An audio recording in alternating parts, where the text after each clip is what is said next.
ونستعينه ونستغفره ونؤمن به ونتوكل عليه ونعوذ بالله من شرور أنفسنا ومن سيئات أعمالنا من يهد الله فلا مضل له ومن يضلله فلا هادي له ونشهد أن لا إله إلا الله وحده لا شريك له ونشهد أن سيدنا ومولانا محمدا عبده ورسوله وبارك وسلم تسليما كثيرا أما بعد فأعوذ بالله من الشيطان الرجيم بسم الله الرحمن الرحيم إنا نحن نزلنا الذكر وإنا له لحافظون صدق الله مولانا العظيم شریف پڑھ لیجیے اللہم صل علی سیدنا وعلی آل سیدنا مولانا محمد كما صليت على إبراهيم وعلى آل إبراهيم إنك حميد مجيد اللهم بارك على محمد وعلى آل محمد كما باركت على إبراهيم وعلى آل إبراهيم إنك حميد مجيد اللہ تبارک و تعالیٰ کا بے پناہ فضل اور اس کا احسان ہے کہ اس نے ہمیں اور آپ کو دین اور ایمان کی بنیاد پر جمع ہونے کی توفیق عطا فرمائی. دعا کریں اللہ رب العزت سے کہ ہم سب کے مل بیٹھنے کو بے حق قبول فرمائے اور اس کو ہمارے لیے ہدایت کاملہ اور نجات کاملہ کا ذریعہ بنائے. دنیا میں ہر انسان کامیابی کی تلاش میں ہے.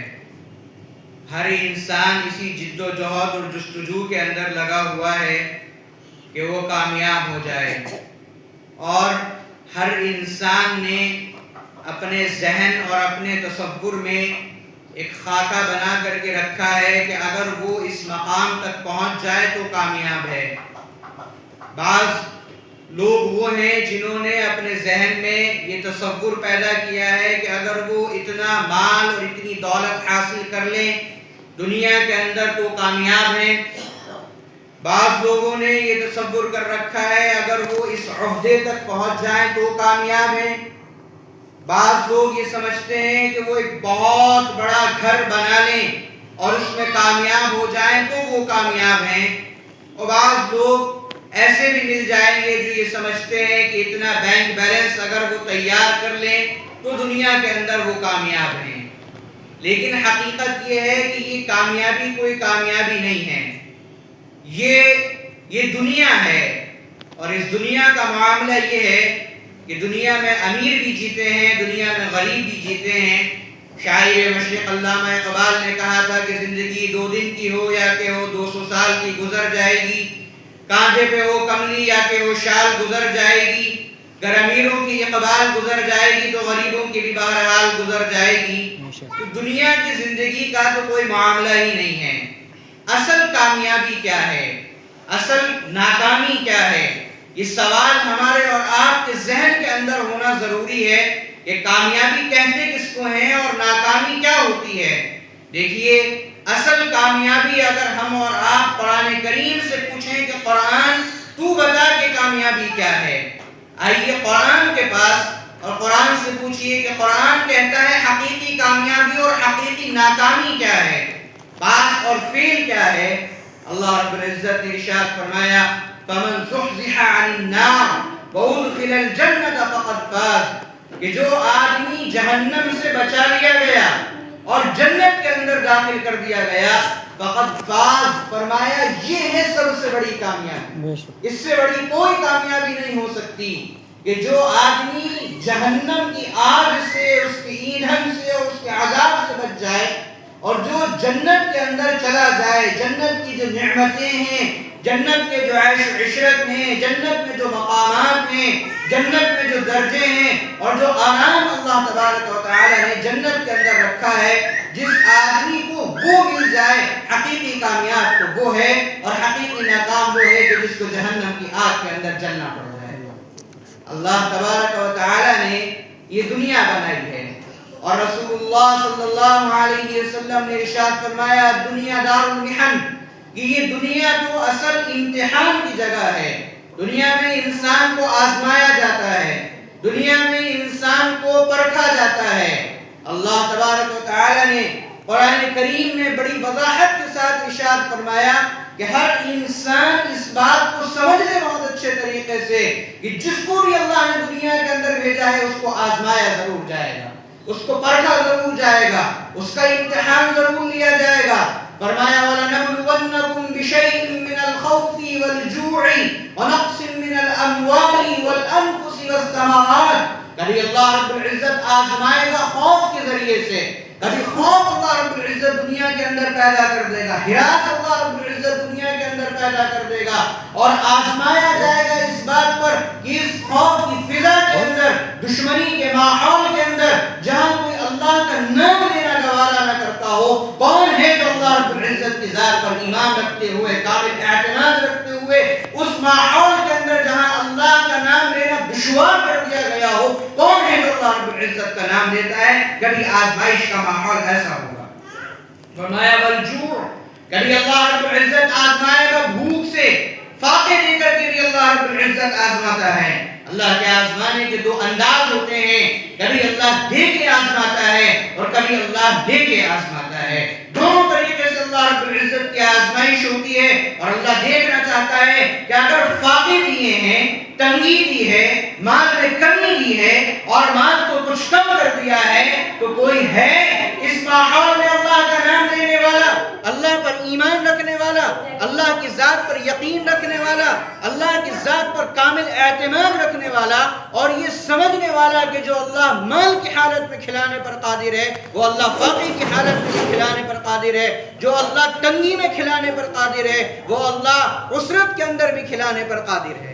فرمایا آگے بِشَيْءٍ مِّنَ الْخَوْفِ وَالْجُوعِ وَنَقْصٍ مِّنَ الْأَمْوَالِ، کبھی اللہ رب العزت مال اور دولت کو کم کر کے آزماتا ہے، کبھی ایسا ہوتا ہے کہ کاروبار میں نقصان ہو جایا کرتا ہے، کبھی ایسا ہوتا ہے کہ آدمی کے ہاتھ سے پیسہ نکل جایا کرتا ہے اور وہ یہ سوچنے پر مجبور ہو جاتا ہے آخر یہ آزمائش آئی تو کیوں آئی ہے، لیکن اللہ رب العزت فرماتا ہے کہ جب ہم نے تمہیں دنیا کے اندر بھیجا ہے اور تم نے اپنی زبان سے اس کلمہ طیبہ لا الہ الا اللہ محمد رسول اللہ صلی اللہ علیہ وسلم کا اقرار کیا ہے، تو اب ہم تمہیں آزمائیں گے ضرور، اور آزمانے کی شکل کبھی اللہ رب العزت کی یہ ہوتی ہے کہ اللہ کاروبار میں نقصان کر کے آزماتا ہے کہ میری ذات پر کتنا اعتماد ہے، میری ذات پر کتنا یقین ہے، اللہ کی ذات پر کتنا اعتماد کرتا ہے، اللہ کی ذات پر کتنا یقین ہے۔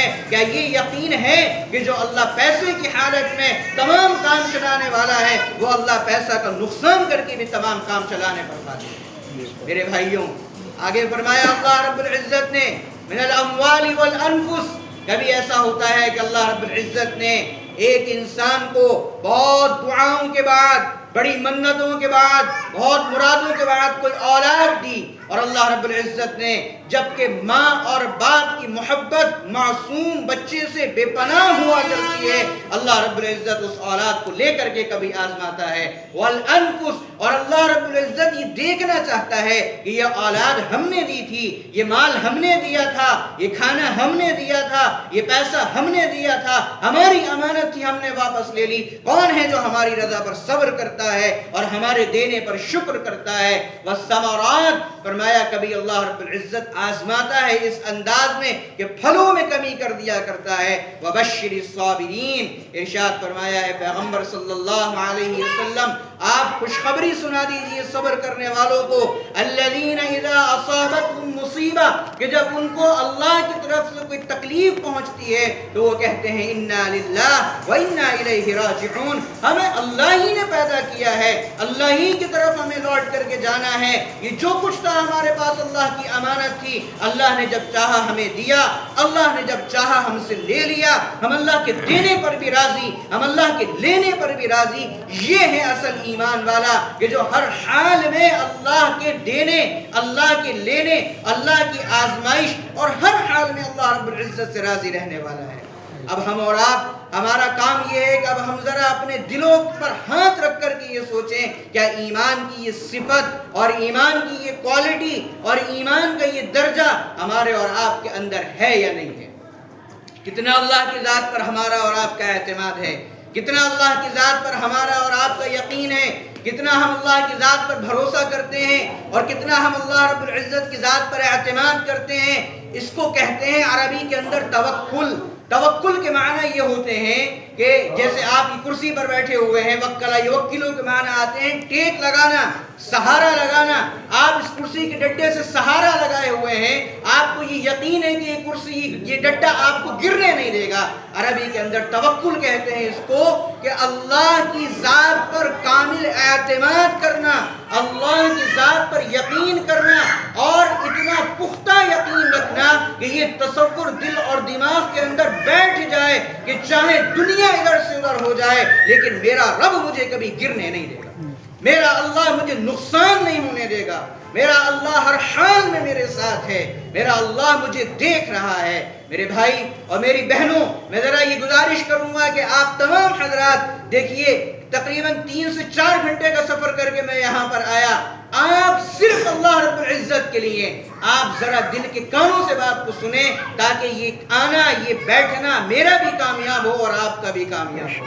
دنیا کی سب سے بڑی کامیابی یہ ہے کہ بندہ اپنے پیدا کرنے والے کو پہچانے، بندہ اس ذات کو پہچانے جس نے اس کو دنیا کے اندر بھیجا ہے، اس ذات پر ایمان لے کر کے آئے اور اس کے تمام حقوق کو سمجھے کہ آخر کیوں اللہ نے مجھے دنیا کے اندر بھیجا ہے، کیوں اللہ نے مجھے مسلمان بنایا ہے، کیوں اللہ نے مجھے ایمان کی دولت سے نوازا ہے، کیوں اللہ رب العزت نے مجھے مسلمان کے گھر میں پیدا کیا۔ کیا میں نے اور آپ نے اللہ سے یہ کہا تھا دنیا میں آنے سے پہلے کہ اللہ ہمیں کسی مسلمان کے گھر میں پیدا کر دے؟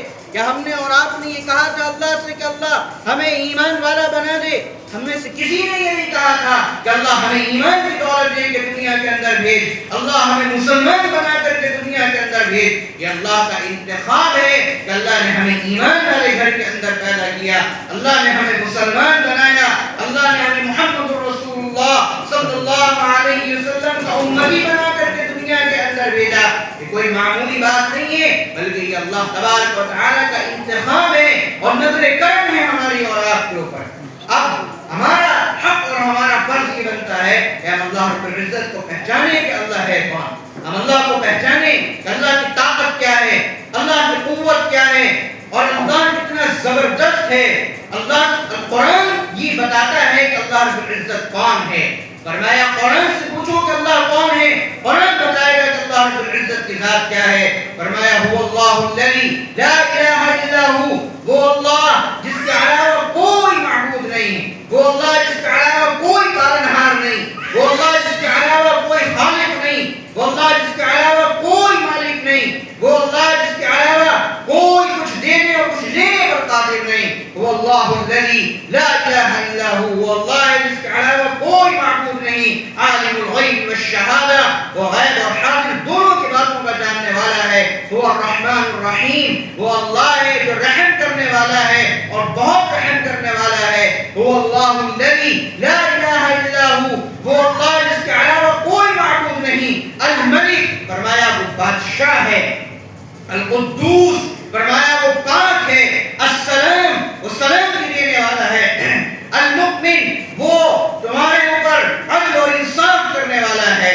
المؤمن المہیمن، وہی اللہ ہے جب چاہتا ہے عزت کے پردوں میں انسان کو عزت کی بلندیوں پر پہنچا دیا کرتا ہے، وہی اللہ ہے جب چاہتا ہے عزت کے لیے پردے سے اتار کے ذلت میں پہنچا دیا کرتا ہے۔ العزیز الجبار المتکبر، وہ غالب ہے، وہ تمام چیزوں کا قائم بنانے والا ہے۔ تکبر اسی اللہ کی ذات ہے۔ سبحان اللہ عما یشرکون، وہ اللہ پاک ہے ان تمام چیزوں کو بندے اللہ کے ساتھ شریک کرتے ہیں.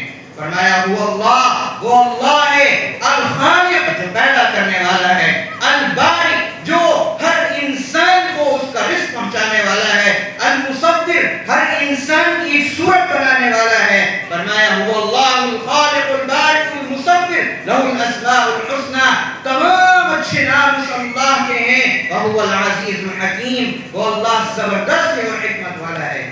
اس اللہ کو پہچانو کہ وہ اللہ کون ہے، اس کی طاقت کیا ہے، وہ اللہ کب کیا کر سکتا ہے، وہ اللہ کیسے مسائل کو پیدا کر سکتا ہے اور کیسے مشکلات سے نکال سکتا ہے. ایک جگہ اللہ نے قرآن کریم میں فرمایا کیف تکفرون باللہ وکنتم امواتا فاحیاکم، تم کیسے اللہ رب العزت کا انکار کر سکتے ہو جبکہ تم مردہ تھے، اللہ نے تمہیں زندہ کیا. ثم یمیتکم، پھر اللہ تمہیں موت دے گا. ثم یحییکم، پھر اللہ تمہیں زندہ کرے گا. ثم الیہ ترجعون، پھر تمہیں اللہ کی طرف لوٹ کر کے جانا ہے.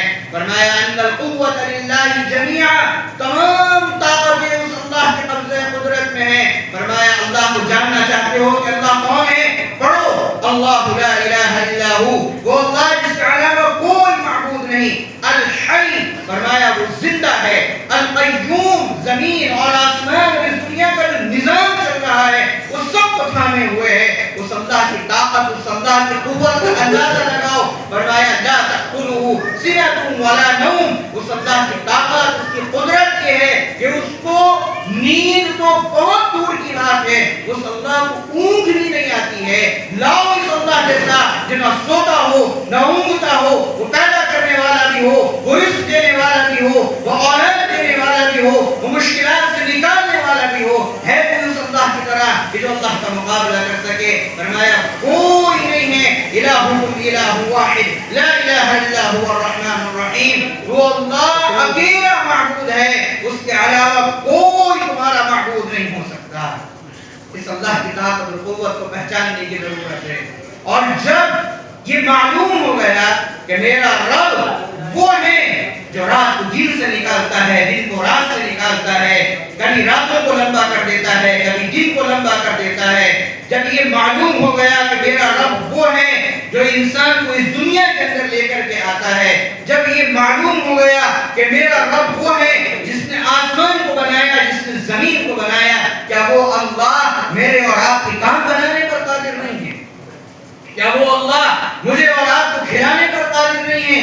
کیا وہ اللہ میرے اور آپ کے حالات سے ناواقف ہے؟ کیا وہ اللہ مجھے اور آپ کو جانتا نہیں ہے؟ کیا وہ اللہ میری اور آپ کے مسائل کو سمجھتا نہیں ہے؟ وہ اللہ جو آسمان و زمین کے نظام کو چلا رہا ہے، اس کے لیے مجھے اور آپ کو چلانا، میری اور آپ کے مسائل کو دور کرنا، میری اور آپ کی مشکلات کو دور کرنا کوئی مشکل بات نہیں ہے. وہ اللہ ہے جو اس تمام کائنات کے نظام کو چلا رہا ہے. وہ اللہ میرے اور آپ کے کام بھی بنا سکتا ہے، لیکن اس کے لیے ضروری یہ ہے کہ کامل درجے کا اعتماد اور کامل درجے کا توکل اللہ کی ذات پر ہونا چاہیے کہ اللہ ہی ہے جو کام بنا سکتا ہے، اللہ ہی ہے جو مشکلات سے نکال سکتا ہے، اللہ کے علاوہ کوئی نہیں. اب دیکھیے تو ایک واقعات میں آپ کو سناؤں کہ اللہ کی ذات پر توکل کسے کہتے ہیں اور اللہ کی ذات پر اعتماد کیسا ہوتا ہے اور اللہ کی ذات پر یقین کیسے کرتے ہیں.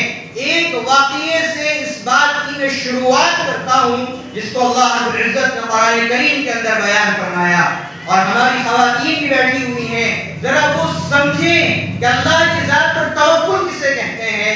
آپ نے نام سنا ہوگا حضرت موسیٰ علیہ السلام کا، بہت جلیل القدر پیغمبر گزرے ہیں. قرآن کریم میں سب سے زیادہ ذکر سیدنا موسیٰ علیہ السلام کا آیا ہے، بنی اسرائیل کا، فرعون کا، ان سب کا تذکرہ آپ نے سنا ہوگا. حضرت موسیٰ علیہ السلام کے زمانے میں مصر کا ایک بادشاہ تھا جس کا نام فرعون تھا، اور اس کا معاملہ یہ تھا کہ ایک کاہن نے یعنی ایک جادوگر نے فرعون سے یہ کہا تھا کہ تیرے اس بنی جو یہ تیری رعایا ہے اس کے اندر ایک ایسا بچہ پیدا ہوگا جو تیری اس بادشاہت کو ختم کر دے گا، تیرے تمام جو تیری حکومت چل رہی ہے اس کو نیست و نابود کر دے گا. اور یہ فرعون کون ہے؟ یہ فرعون وہ ہے جس نے دنیا کے اندر اس بات کا دعویٰ کیا کہ وہ رب ہے. قرآن خود کہتا ہے فقال انا ربکم الاعلی، کہ فرعون نے کہا کہ میں تمہارا رب ہوں، اور صرف رب ہی نہیں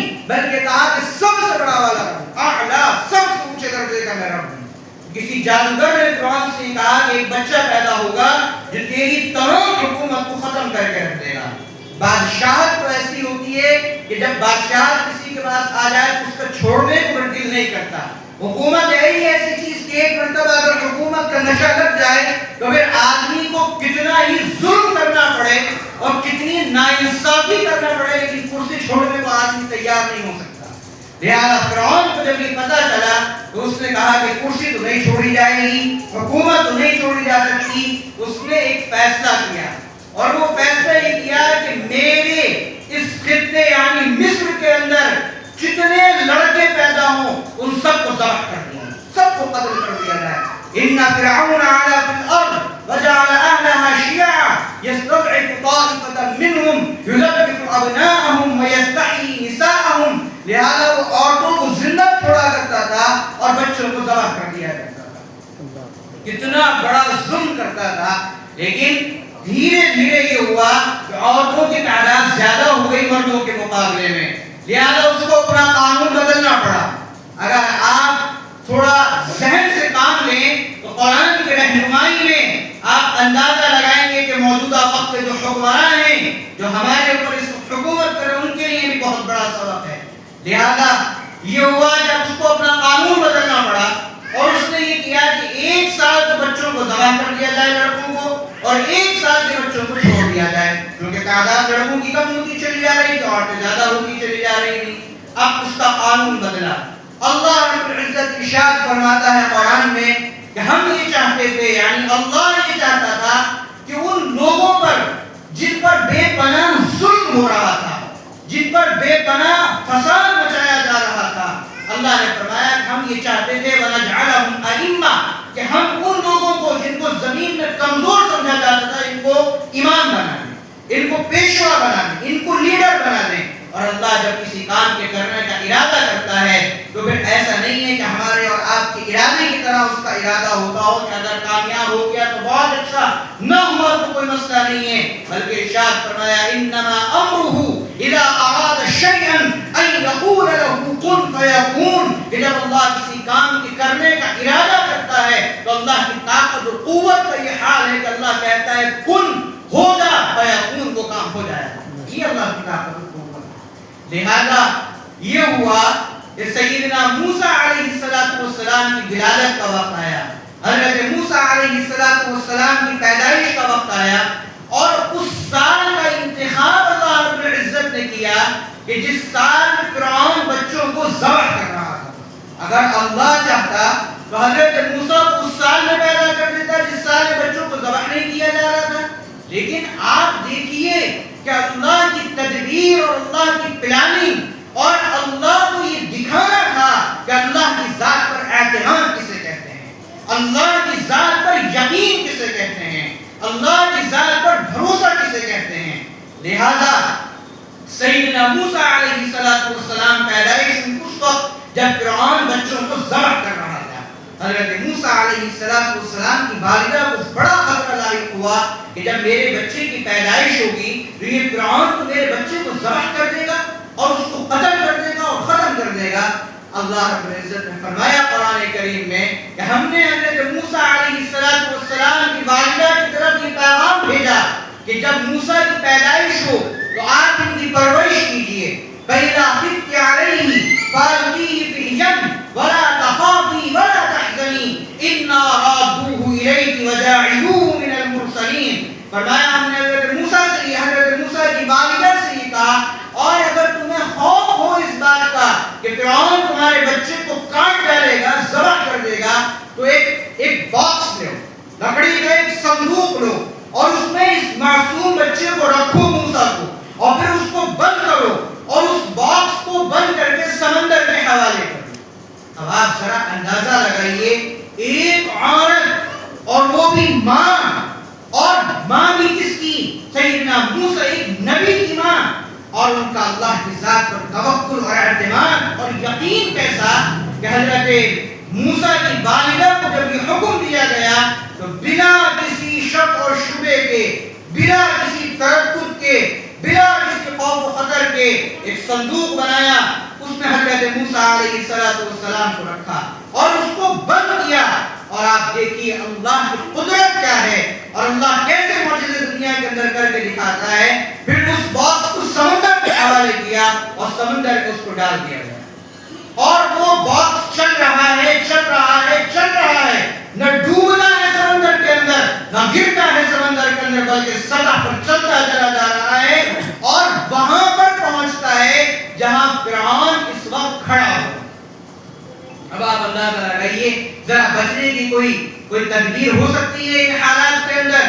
کوئی بچ سکتا ہے ان حالات کے اندر؟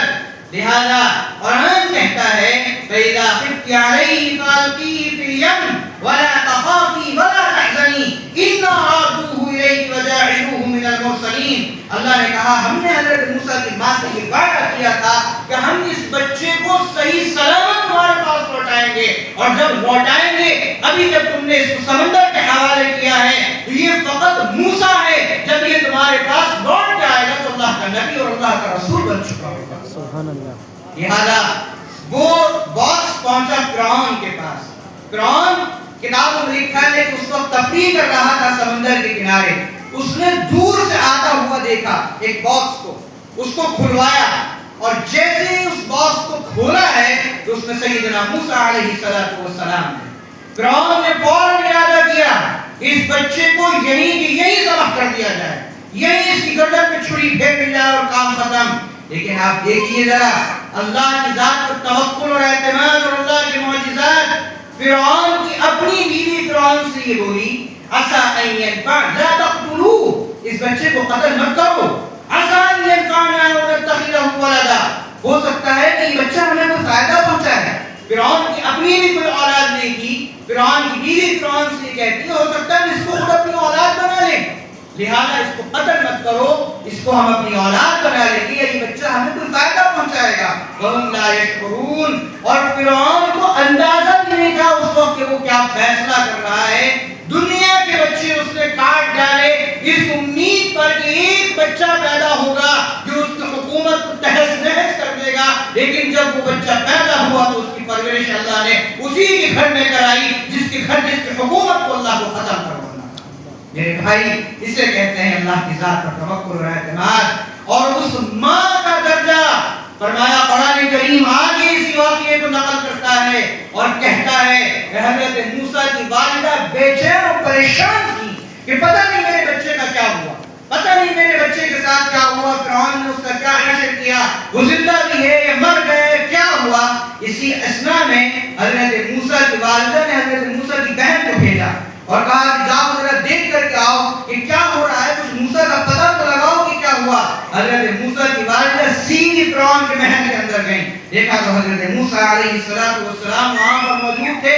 اللہ نے فرمایا وَحَرَّمْنَا عَلَيْهِ الْمَرَاضِعَ, ہم نے تمام عورتوں پر حرام کر دیا تھا کہ کوئی موسیٰ کو دودھ نہیں پلا سکتی تھی, حرام کر دیا تھا. اللہ نے فرمایا حضرت موسیٰ کو دودھ پلایا ان کی ماں نے, ان کی والدہ نے فرمایا فَرَدَدْنَاهُ إِلَىٰ أُمِّهِ, ہم نے موسیٰ کو لوٹایا ان کی ماں کی طرف کئی تقر عینها, تاکہ ان کی آنکھوں کی ٹھنڈک بنے, وَلَا تَحْزَنْ, اور کوئی غم نہ کرے, وَلِتَعْلَمْ أَنَّ وَعْدَ اللَّهِ حَقٌّ, اور تاکہ لوگ جان لیں کہ اللہ کا وعدہ حق ہے. اللہ جو کہتا ہے وہ کر کے دکھاتا ہے, اللہ جو کہے وہ نہ ہو ایسا ہو نہیں سکتا. اب دیکھیے ایک واقعہ میں آپ کو اور سناؤں. فرمایا اللہ تبارک و تعالی نے 12ویں پارے کے اندر قرآن کریم کے وَمَا مِن دَابَّةٍ فِي الْأَرْضِ إِلَّا عَلَى اللَّهِ رِزْقُهَا وَيَعْلَمُ مُسْتَقَرَّهَا وَمُسْتَوْدَعَهَا كُلٌّ فِي كِتَابٍ مُبِينٍ.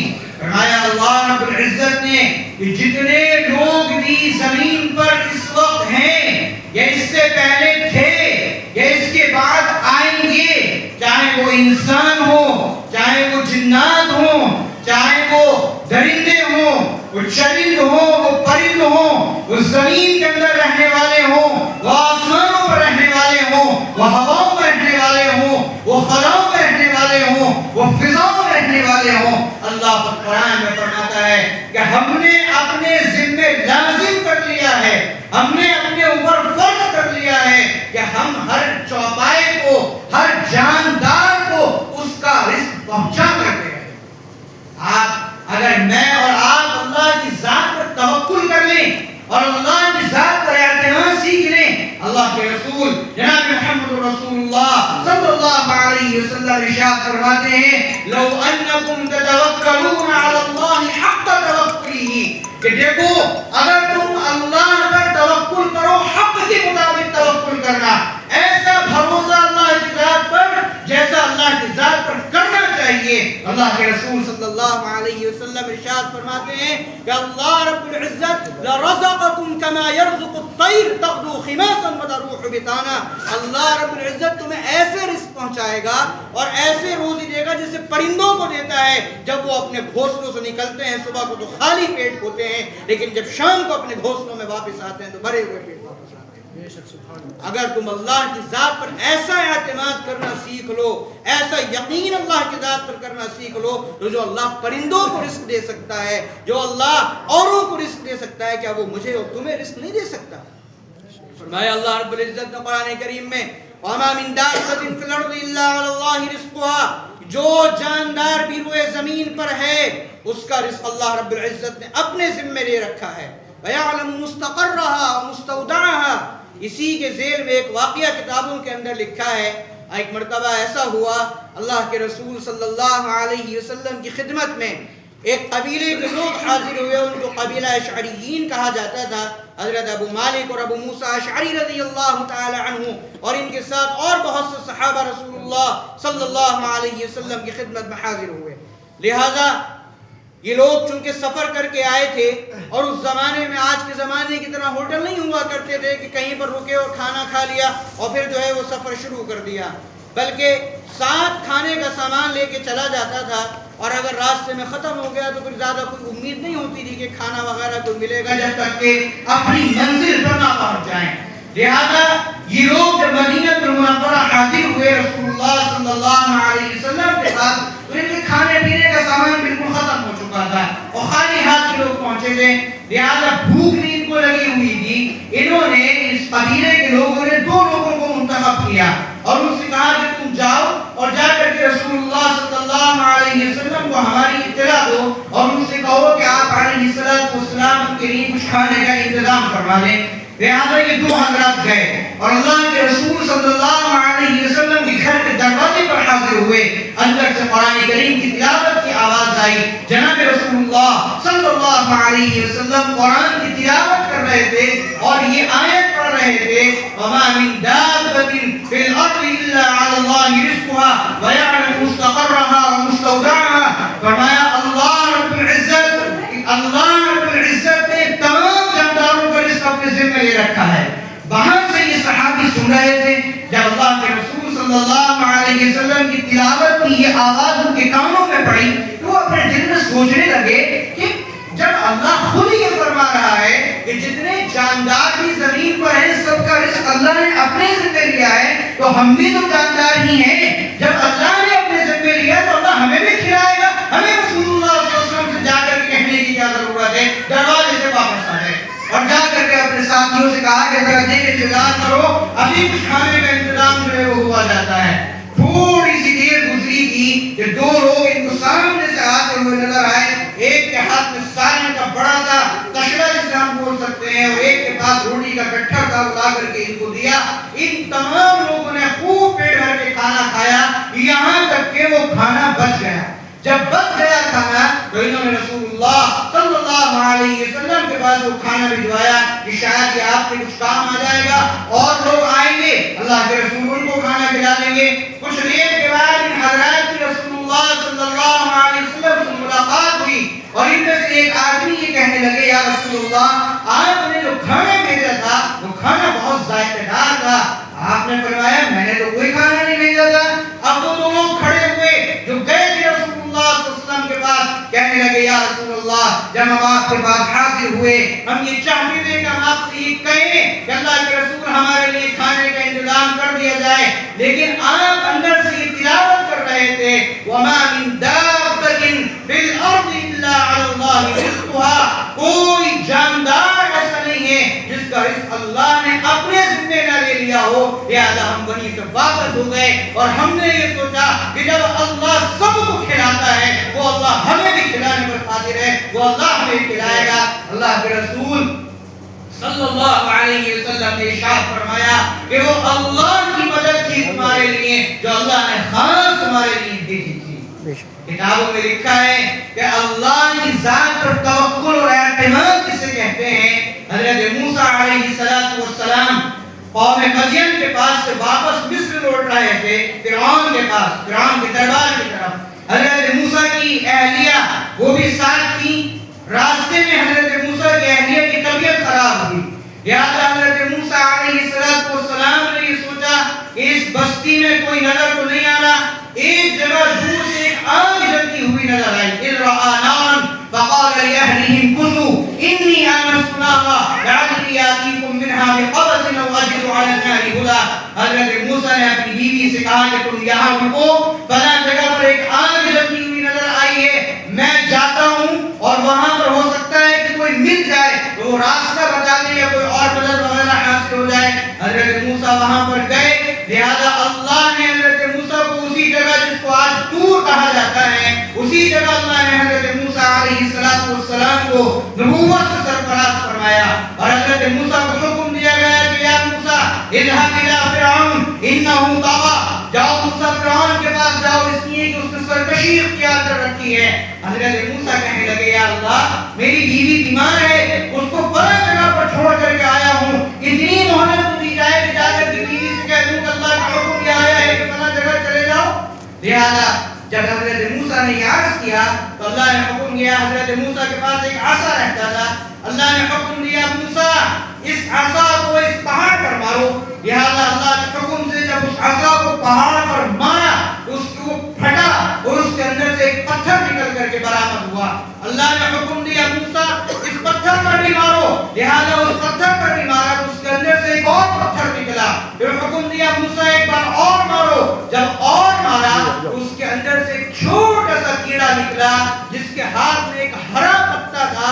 اللہ نے حکم دیا موسیٰ جب ہم اس پہاڑ کے اندر اس پتھر کے اندر اس چھوٹے سے کیڑے کو اتنا ہرا بھرا پتا دے سکتے ہیں تو یاد رکھو موسیٰ ہم تمہاری بیوی کو بھی اس کی صحیح سلامت پہنچا سکتے ہیں. لہذا ہمارا حکم سب سے آگے ہے، جو حکم ہم نے دیا ہے اس کو پورا کرو.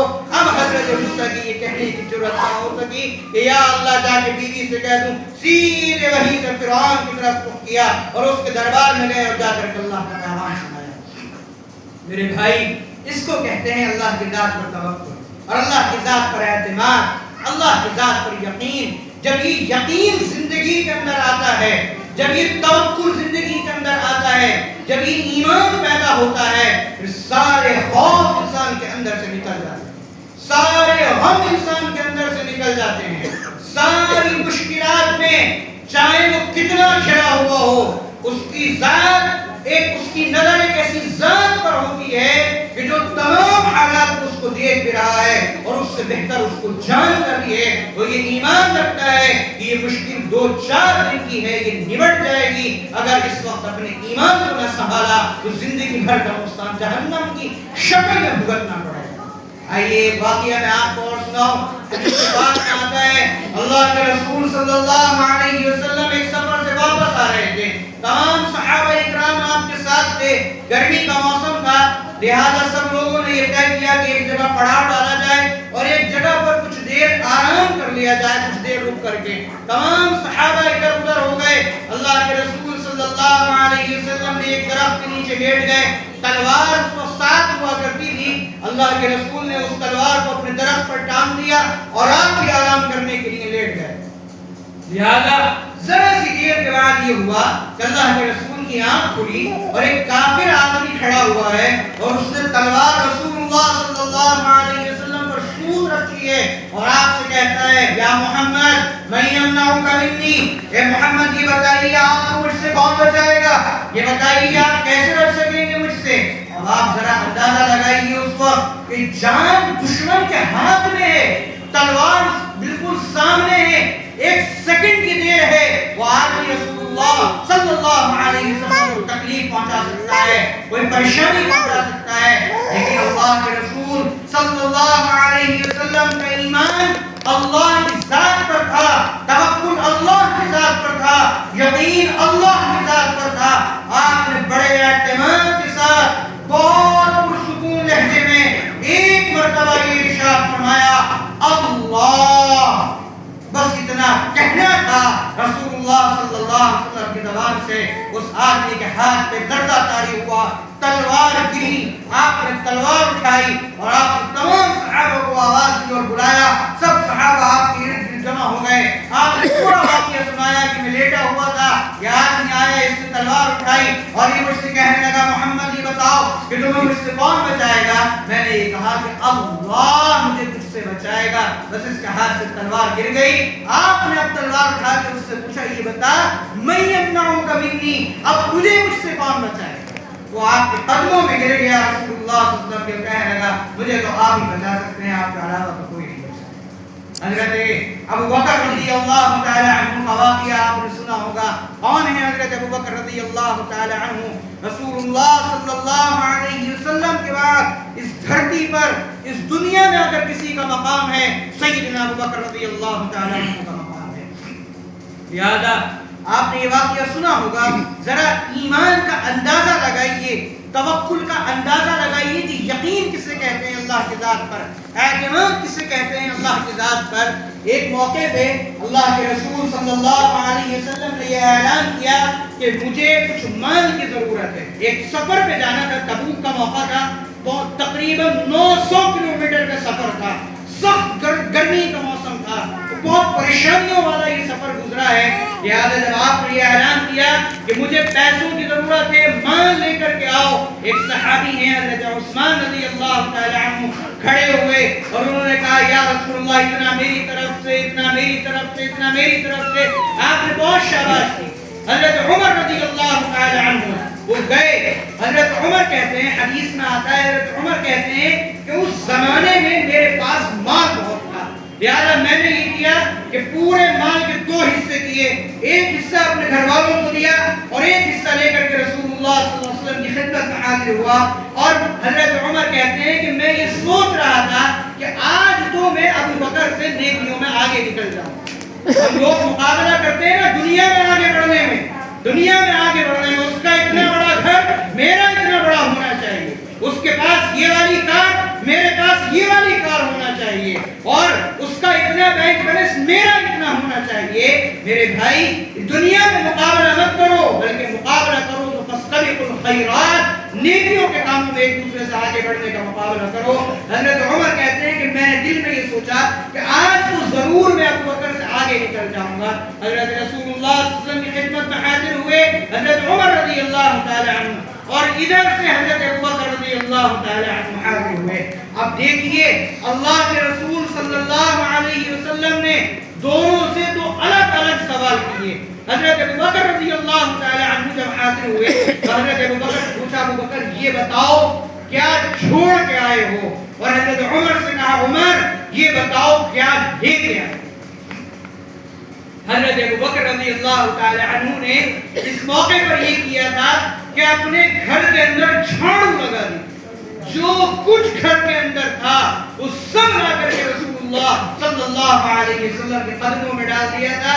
یہاں تک کتابوں میں لکھا ہے حضرت اسماء رضی اللہ تعالی عنہا جو حضرت ابو بکر کی بیٹی ہیں وہ کہتی ہیں میں نے دیکھا کہ ابا دیوار پر ہاتھ پھیر رہے ہیں، تو میں گئی اور جا کر کے میں نے ابا سے پوچھا ابا آپ دیوار پر کیا دیکھ رہے ہیں؟ تو کہنے لگے حضرت ابو بکر رضی اللہ تعالی عنہ اسماء ایک دن میں نے کسی اس دیوار میں کوئی سوئی لگائی تھی، آج اللہ کے رسول نے یہ کہا ہے ابو بکر مان لے کر کے آؤ، میں گھر کے اندر اس سوئی کو بھی چھوڑنا نہیں چاہتا، میں یہ چاہتا ہوں کہ اس سوئی کو بھی لے جا کر کے اللہ کے رسول کے قدموں میں ڈال دوں، ہو سکتا ہے کہ رسول اللہ صلی اللہ علیہ وسلم کو کسی موقع پر اس سوئی کی بھی کوئی ضرورت ہو۔ لہذا حضرت عمر اور حضرت ابو بکر رضی اللہ تعالی عنہ ان دونوں کا آپس میں مقابلہ رہتا تھا کہ کون نیکیوں میں زیادہ آگے بڑھ جائے، لیکن حضرت ابو بکر رضی اللہ تعالی عنہ کا جو مقام ہے وہ ابو بکر رضی اللہ تعالی عنہ کا حصہ ہے، کوئی حضرت ابو بکر رضی اللہ تعالی عنہ کا مقابلہ نہیں کر سکتا نیکیوں کے معاملے میں۔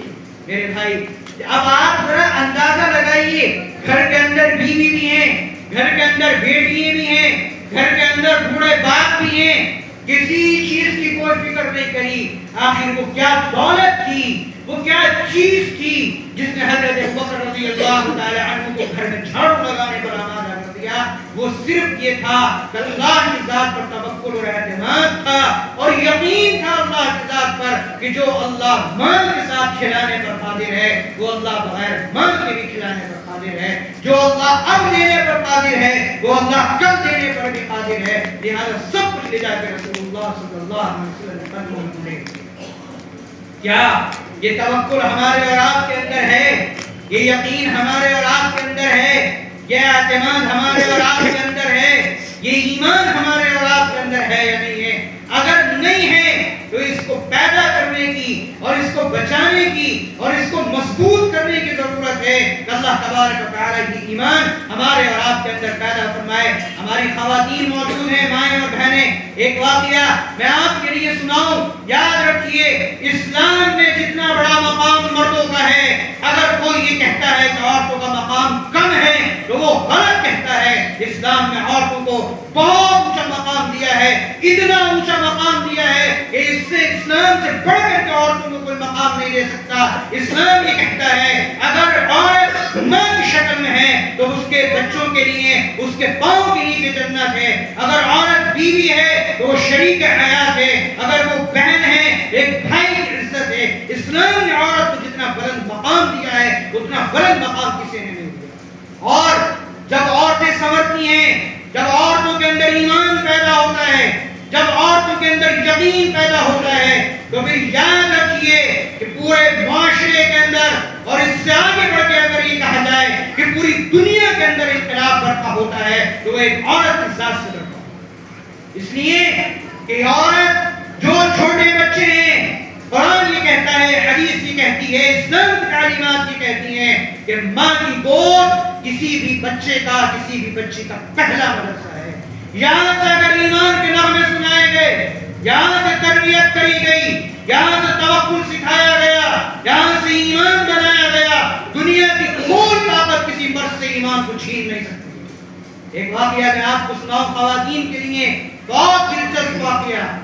آپ اور ہم اللہ کے ولیوں اور اللہ کے بزرگوں کو ماننے والے ہیں، ہم جانتے ہیں کہ اللہ کے ولیوں کا مقام کیا ہوتا ہے، اولیاء اللہ کسے کہتے ہیں۔ ایک بزرگ گزرے ہیں حضرت بایزید بستامی رحمۃ اللہ علیہ، بہت بڑے بزرگ، اللہ کے ولی، امام الاولیاء، سرتاج الاولیاء جن کو کہا گیا۔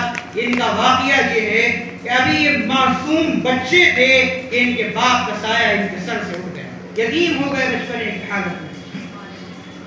ماں غریب عورت تھی، دوسروں کے گھروں میں برتن مانج کر کے اس بچے کی پرورش کر رہی تھی۔ جب ان کی عمر 5 سے 6 سال کی ہوئی تو ماں کو یہ فکر لاحق ہوئی کہ کہیں ایسا نہ ہو کہ میرا یہ بچہ محلے کے بچوں کے ساتھ رہ کر کے بگڑ جائے اور اس کی صحیح تربیت نہ ہو سکے۔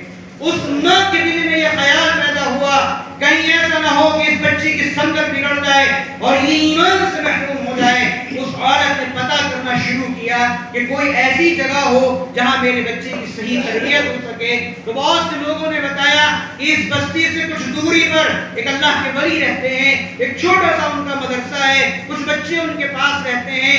اب تک کا تجربہ یہ ہے کہ جو بچہ بھی ان ولی کے پاس گیا ہے اس مدرسے کے اندر، اللہ نے اس کے مستقبل کو اچھا کیا ہے اور وہ دنیا کے اندر باکمال بن کر کے گزرا ہے۔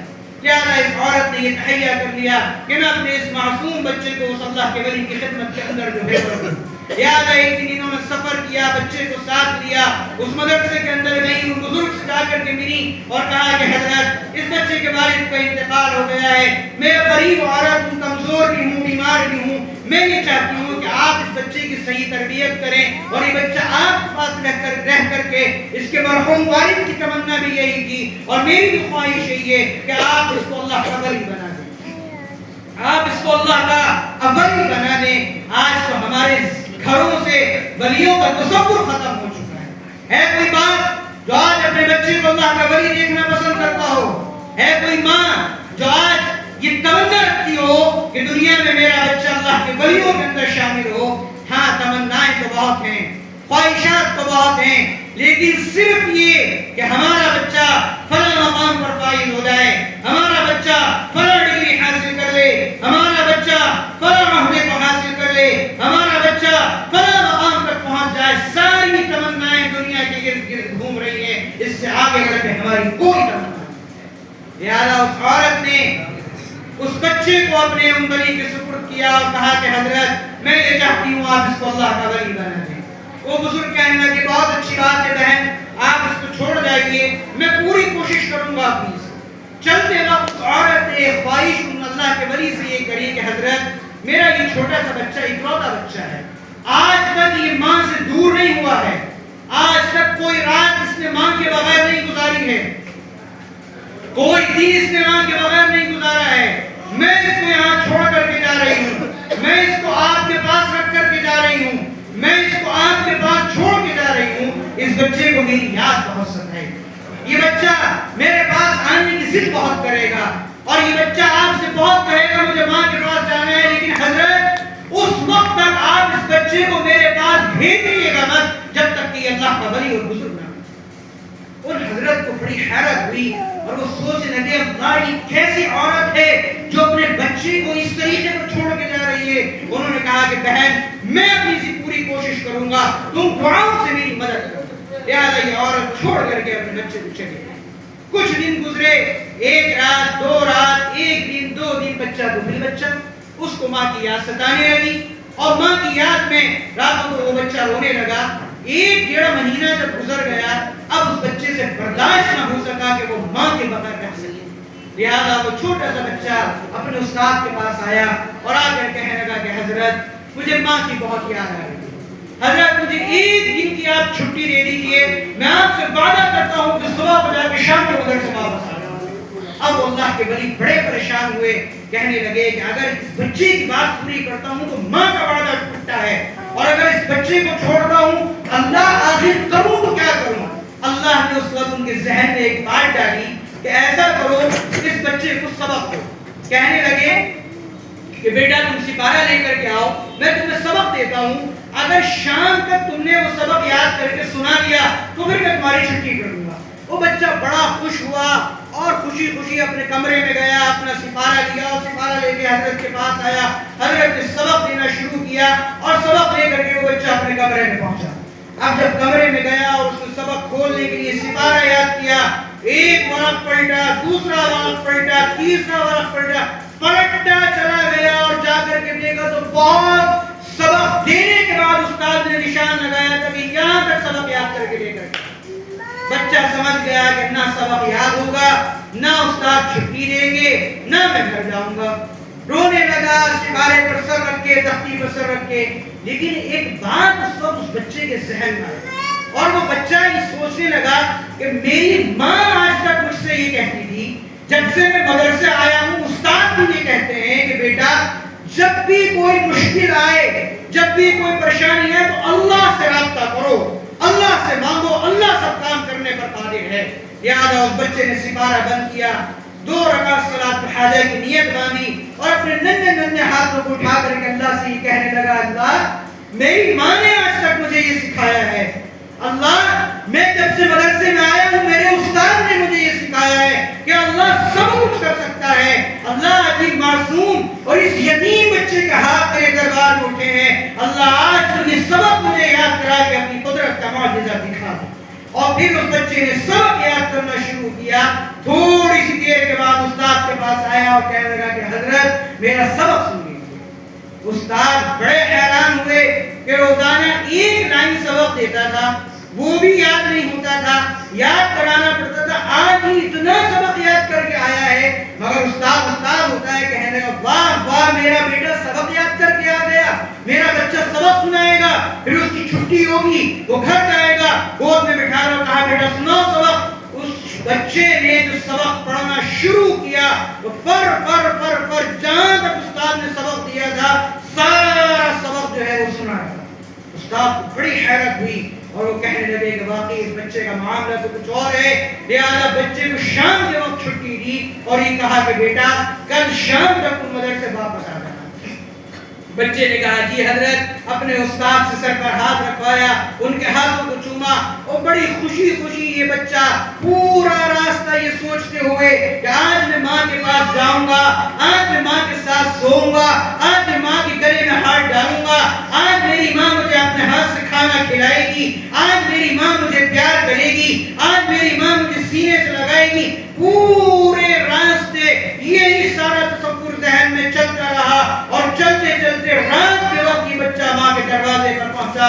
دروازے پہ جا کر کے دستک دی کہ ماں دروازہ کھولو میں تمہارا بایزید آیا ہوں. اندر سے کوئی آواز نہیں. دوسری مرتبہ اس نے دروازہ کھٹکھٹایا, کہا ماں دروازہ کھولو میں تمہارا بایزید آیا ہوں. پھر کوئی آواز نہیں آئی.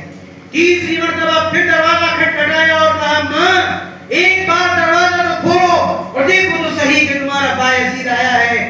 ماں نے اندر سے ایک سخت آواز نکالی اور کہا میرا بایزید نہیں آ سکتا. میں تو استاد سے یہ وعدہ کر کے آئی تھی کہ جب تک یہ بچہ اللہ کا ولی نہ بن جائے تب تک اس کو واپس نہ بھیجیے گا. میرا بایزید نہیں آ سکتا. یہ کون ہے جو بایزید کی شکل میں آیا ہے؟ یہ بچہ باہر آنسوں سے روتا رہا روتا رہا روتا رہا, اور جب اس کو یقین آ گیا کہ واقعی ماں دروازہ نہیں کھولے گی تو اسی صورتحال سے واپس ہوا کہ آنکھوں میں آنسو تھے اور وہ سارے تخیلات وہ سارے تصورات جو ذہن میں لے کے یہ بچہ آیا تھا اسی طریقے سے واپس گئے. جب استاد کی خدمت میں رات کو یہ بچہ پہنچا ہے, استاد بڑے پریشان ہوئے, بچے کو بلایا, دیکھا تو آنکھوں سے آنسوؤں کی جھڑی لگی ہوئی ہے, رو رو کے آنکھیں نم ہو چکی ہیں. جلدی سے گود میں بٹھایا, پوچھا بیٹے سب خیریت تو ہے, آخر تم واپس کیسے آ گئے؟ اس بچے نے کہا کہ حضرت معاملہ یہ ہوا کہ میری ماں نے دروازہ نہیں, اور میری ماں نے یہ کہا ہے کہ میں استاد سے یہ کہہ کے آئی تھی کہ جب تک میرا بچہ اللہ کا ولی نہ بن جائے اس وقت تک اس کو واپس نہ بھیجیے گا.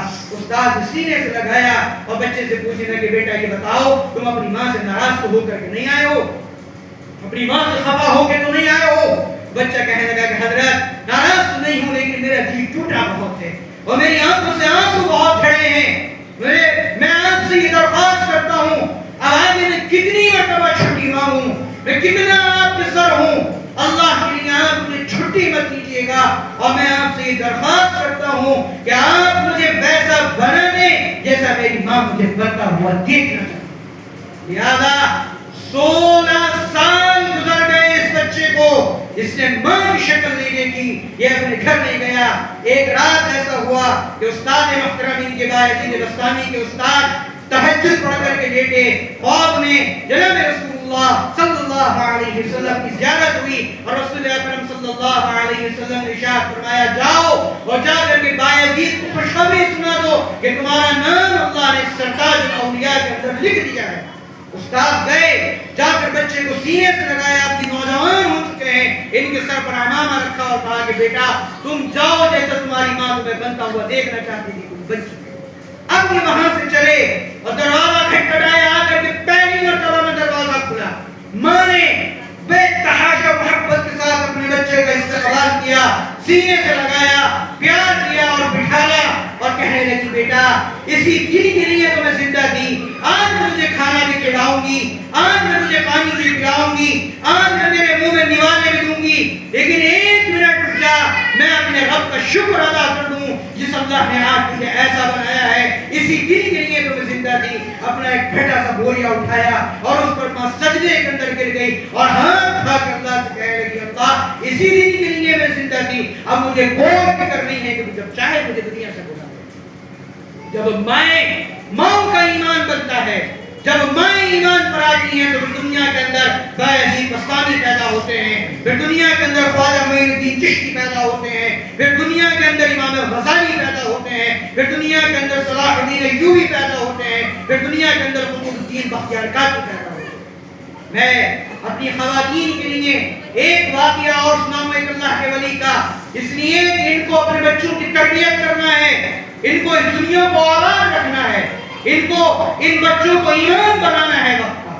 لہذا قطب الدین بختیار کاکی رحمۃ اللہ علیہ ابھی بالکل چھوٹے سے بچے تھے, ان کی ماں کو بڑی فکر تھی اس بات کی کہ کسی طریقے سے میرے بچے کا ایمان پختہ ہو جائے, کسی طریقے سے میرے بچے کا ایمان اللہ کی ذات پر مضبوط ہو جائے اور اس کا ایمان ادھر ادھر نہ ہو سکے. آج ہے کوئی ماں جس کو اپنے بچے کی ایمان کی فکر ہو؟ سب کو فکر ہے پیسے کی, دولت کی, عقل کی, شہرت کی, ایمان کی کسی کو فکر نہیں ہے. لہذا اس ماں نے یہ کیا کہ حضرت خواجہ قطب الدین بختیار کاکی چھوٹے سے جب مدرسے کو جاتے اور مدرسے سے واپس آتے تو ماں ان سے یہ کہتی بیٹا یہ بتاؤ کہ روٹی دینے والا کون ہے؟ ان کو سکھاتی, جواب بھی خود دیتی کہ اللہ روٹی دینے والا ہے. یہ بتاؤ کہ پیسے دینے والا کون ہے؟ کہ اللہ دینے والا ہے. یہ بتاؤ زندگی دینے والا کون ہے؟ اللہ دینے والا ہے. جب یہ مدرسے سے پڑھ کے واپس آتے تو ان سے ماں یہ کہتی بیٹا 2 رکعت نماز پڑھو اور پھر ہاتھ اٹھاؤ اور پھر اللہ سے کہو کہ اللہ مجھے بہت بھوک لگی ہے تو مجھے کھانا دے دے، اور پہلے سے ایک الماری میں کھانا بنا کر کے رکھ دیتی۔ جب یہ نماز پڑھ کے فارغ ہوتے تو ان سے کہتی بیٹا جاؤ فلاں جگہ جا کے دیکھو اللہ نے کھانا رکھ دیا ہوگا تمہارے لیے۔ یہ حضرت جا کے کھانا اٹھاتے اور کھا لیتے۔ تمام ایسا ہی معمول ان کا چلتا رہا کہ مدرسے سے آتے ماں نماز پڑھواتی ہوں، پھر کہتی بیٹے اللہ سے دعا مانگو اور کہو اللہ سے کہ اللہ تمہیں کھانا دے دے، اور پھر کھانا چھپا کے رکھ دیتی کہ جاؤ فلاں جگہ سے جا کے لے لو، اللہ نہیں آیا کھانا۔ ایک دن ایسا ہوا کہ ماں کہیں چلی گئی، بچے کی چھٹی کا وقت ہو گیا، اب ماں کو بڑی فکر ہوئی اس بات کی کہ میں نے بڑی مشکل سے اپنے بچے کا ایمان اللہ کی ذات پر بنایا تھا، آج اگر میں وقت پر گھر نہ پہنچی اور بچے کو کھانا نہ ملا تو کہیں ایسا نہ ہو میرے بچے کا ایمان ضائع ہو جائے، اس کا تو ایمان ٹوٹ جائے گا۔ آج لہٰذا بڑی تیزی کے ساتھ وقت گزرنے کے بعد گھر پر آئیں، دیکھا تو حضرت خواجہ قطب الدین بختیار کاکی رحمۃ اللہ علیہ سو رہے تھے لیٹے ہوئے، بچے کو اٹھایا اور اٹھا کے کہا کہ بیٹا آج تمہیں کھانا نہیں ملا نا، بیٹا آج مجھے لیٹ سب بھول گئی، ماں کی محبت سب بھول گئی، صرف یہ فکر تھی کہ آج بچے کو کھانا نہیں ملا، یہ ماں کی محبت ہوتی ہے۔ لہٰذا کہنے لگی بیٹا آج تمہیں کھانا نہیں ملا نا، ابھی لوگوں میں تمہارے لیے کھانا بنا کے لے کر کے آتی ہوں۔ ماں بچے نے ماں کا ہاتھ پکڑا، پکڑ کے کہنے لگے ماں آپ کیسے کہہ رہی ہیں کہ آج مجھے کھانا نہیں ملا؟ آج جیسا کھانا تو میں نے اس سے پہلے کبھی کھایا ہی نہیں تھا۔ میں مدرسے سے آیا، میں نے دیکھا کہ آپ گھر پر نہیں ہیں، میں نے مصلی بچھایا اور ہاتھ اٹھائے اور اللہ سے کہا کہ اللہ آج تو ماں بھی گھر پر نہیں ہے، اللہ آج تو ماں بھی گھر پر نہیں ہے، اللہ آج تو آپ مجھے کھانا کھلا دیجیے۔ لہٰذا میں نے فلاں جگہ جا کر کے دیکھا تو اللہ نے کھانا رکھ دیا تھا، اور آج جیسا کھانا تو میں نے آج سے پہلے کھایا ہے۔ میرے بھائی اس کو کہتے ہیں ایمان۔